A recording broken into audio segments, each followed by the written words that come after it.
Today, I want to walk you through 10 trading tips that used to work but no longer do in 2026. If you're still following these, you're not just behind, you're bleeding capital without realizing it. Number 1. Just follow support and resistance. There was a time when support and resistance levels were like walls. Price would respect them, bounce cleanly, and give predictable entries. Not anymore. In 2026, markets are heavily influenced by algorithms. These systems see the same levels you see and they exploit them. What used to be strong support now turns into liquidity traps. Price often breaks levels just to trigger stop losses before reversing.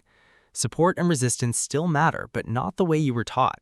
Blindly buying at support or selling at resistance is no longer a strategy, it's bait. Number 2, the trend is your friend. This phrase has destroyed more accounts than it has built. Yes, trends exist, but today's markets don't trend the way they used to. What you get instead is fragmented movement, short bursts of trend followed by aggressive reversals. Why? Because institutions are not holding positions the way they did decades ago.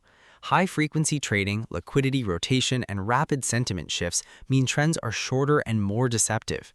If you're entering late thinking the trend will continue, you're often becoming liquidity for someone exiting. Number 3, use tight stop losses to protect capital. This sounds logical, and it used to work, but in today's market, tight stop losses are easy targets. Price doesn't just move, it hunts.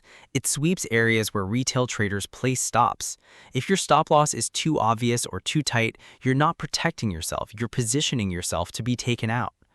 Risk management still matters, but the idea that tighter is safer, that's outdated. Sometimes tighter stops just mean faster losses. Number 4, indicators will confirm your entry. RSI, MACD, moving averages, these tools were designed for slower markets. In 2026, they lag too much.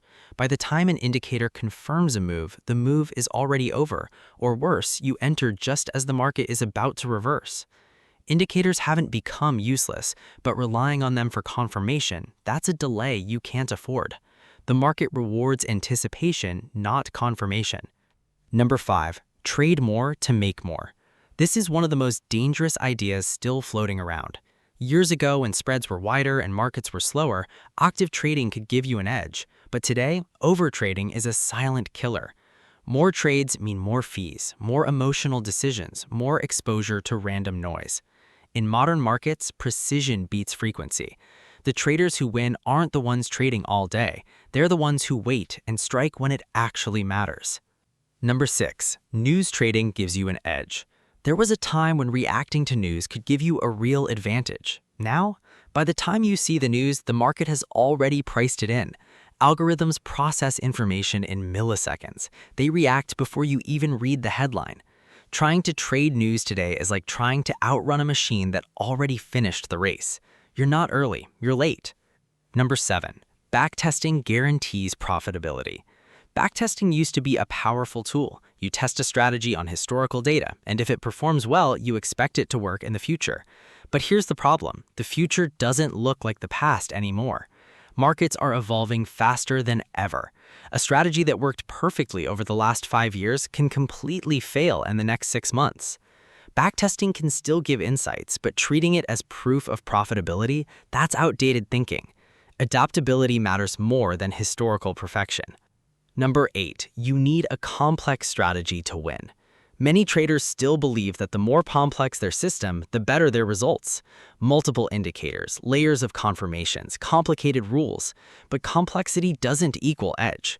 In fact, complexity often hides confusion. The best traders I've seen in the last decade have simplified their approach, not because they know less, but because they understand what actually matters. Clarity beats complexity, every time. Number 9, you must trade every day. This mindset comes from a time when access to markets was limited and opportunities felt scarce. But today, markets are open constantly, opportunities are endless, and that's exactly why you don't need to trade every day. Forcing trades when there's no clear setup leads to one thing: unnecessary losses. Some of the most profitable traders I know can go days, even weeks without placing a trade, because they understand that not trading is also a position. Number 10. Confidence comes from winning trades. This one's subtle and dangerous. Many traders believe that confidence comes from a series of wins, so they chase wins trying to feel secure. But in modern markets, even the best setups fail. Even perfect trades lose. If your confidence depends on winning, it will collapse the moment you hit a losing streak. Real confidence comes from something else: consistency in execution, trust in your process, emotional control under pressure. Winning is temporary, discipline is sustainable. If you've been trading for a while, this might feel uncomfortable because some of these tips are things you've trusted for years. But the market doesn't reward loyalty to old ideas, it rewards those who adopt. The truth is, most traders don't fail because they don't know enough. They fail because they're holding on to things that no longer work. So here's a question you need to ask yourself. What are you still doing just because it used to work? Because in 2026, that might be the very thing holding you back. If you take anything from this video, let it be this: the market is not static. Your strategy shouldn't be either.